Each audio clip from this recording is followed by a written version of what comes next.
Magandang buhay mga ka-MT, as of the moment na andito po tayo sa isang hotel kasi na-invite po tayo sa isang birthday celebration. At after ng kainan, ito yung mga sumunod na kaganapan. Adi po kami sa, ano naman yun, Ibe? Melad Hotel. Milad? Melad. Melad? Melad Hotel. Okay, pag huna ko, Milad. Lain pala guys, Melad Hotel. Yan, Melad Hotel. Grabing kulitan ito guys dahil sa pagbigkas lang ng tamang salita ng pangalan ng hotel. Pag medyo pilipit ang dila ng receptionist, ganito ang bigkas. Welcome to Melad Hotel. Pero kung gusto mo naman guys, medyo may accent, welcome to Melad Hotel. Wow. Try another one. Welcome to Melad Hotel. O diba, ganyan talaga ang mga Pinoy, napakasimple ng kasiyahan. Tingnan mo nga naman, naki-birthday lang, ang dami na nangyari sa buhay. At ang dami pang kasiyahan, hindi mo na guys kailangan pumunta pa ng comedy bar para lang masiyahan ka. Even among yourselves, pwede pala sumaya. Mindset ba? Mindset. Yun talaga ang isa sa mga mahalaga sa buhay. O siya, tama na muna yung kulitan. Picture taking muna daw. Kaya eto, naghahanap ang ilan dyan na magandang view for picture taking. Actually, kahit saan ka namang anggulo dito, ang ganda talaga ng mga views. At ang linis pa dito guys sa hotel na ito. Ayan, ang isa nagpa-picture na. Sige nga, ako din magpa-picture din dyan sa gabi. Gabi ba talaga yan? Tingnan nga natin, lapitan natin kung talagang gabi. Yung dahon ng halaman, parang gabi nga. Pero, hindi ito yung ginugulay syempre. Dahon sa gabi, butangan sa suka nila.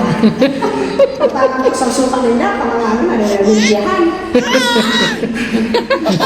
O tara na guys, doon naman daw kami sa taas magpapapicture kasi mas maganda daw ang view lalo na ngayon na medyo gabi na. Actually gabi na po kami natapos guys ng birthday celebration. Ayan, andito na kami sa taas. Roof deck po pala ito guys. Ang bilis lang makataas siyempre kasi may elevator po sila. Ayan, ang ganda at napakaaliwalas. Ramdam mo yung lamig pag naandito ka talaga guys sa taas. O sige, pwesto for picture taking. Ayan, ito pala guys yung pangalan talaga ng hotel. O baka naman dyan, shout out sa Melad Hotel. O paano yan? Tapos na ang picture taking. It's time to go home. And again, thank you very much sa invitation and happy birthday, Mami Rev. Wishing all the best in life, unstoppable favor, and overlapping blessings be upon you po. Alis na po kami. Thank you so much. Thank you po. Shout out, sige po. Shout out sa Melad Hotel. Ulitin daw po natin guys yung isang bigkas. Shout out sa Melad Hotel. O diba, narinig ulit natin yung tawa ng mga kasamahan ko dahil sa pronunciation. Aba daw, paghuna ko tapos ng picture taking. Dahil pa palang guys, hanggang dito sa parking area, may picture taking pa pala. O sige, tama na yan. Alisa na tayo, tayo na lang ang natitira dito.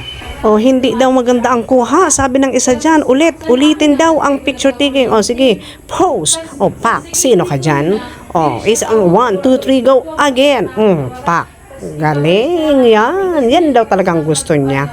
O siya, hanggang dito na lang muna guys ang ganap ng madiscarding teacher sa araw na ito.